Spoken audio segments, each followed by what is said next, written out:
এটা শাহবাগ চত্বর নয়, জাতীয় সংসদ। সংসদে যখন আমরা ঋণ নিয়ে কথা বলতে চাই, ব্যাংকের ঋণ নিয়ে, ইসলামী ব্যাংক দখল নিয়ে যখন আমরা কথা বলতে চাই, তখন মাননীয় প্রধানমন্ত্রী দাঁড়ায় যখন বলে আপনারা সবাই জমিদার যারা ঋণ নেন নাই, এর মধ্য দিয়ে মূলত মাননীয় প্রধানমন্ত্রী ঋণ খেলাপিদেরকে উৎসাহিত করেন। মাননীয় স্পিকার, এইভাবে সংসদে যখন খুশি তখন দাঁড়াবেন, that is not the norm. Please take your seat mister Hannan Masud. মাননীয় সদস্য, দয়া করে আপনি বসুন, দয়া করে বসুন।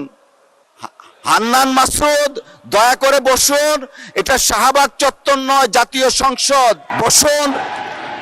সরকারের এই বাজেটের উপর যে জনগণের আস্থা নেই, ব্যবসায়ীদের আস্থা নেই, তার প্রমাণ বাজেটে খাদ্যপণ্যের দাম কমানোর একদিন ঠিক অব্যাহতি পরেই চালের দাম, ডাইলের দাম বাজারে, খুচরা বাজারে বেড়ে যাওয়া। মাননীয় স্পিকার, আমাদের মাননীয় প্রধানমন্ত্রী আজকে এখানে নেই।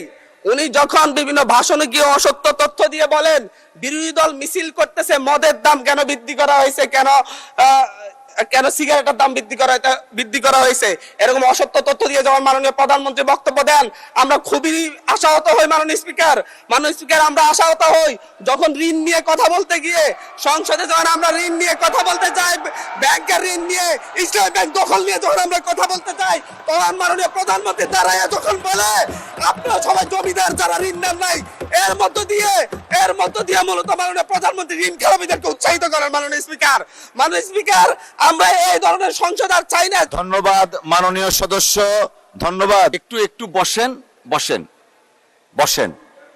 আপনি একটু বসেন। জি, একটু আরো 3-4 জন দাঁড়িয়েছে, আমি আপনাকে ডাকবো। সবাই একটু ধৈর্য সহকারে বসে।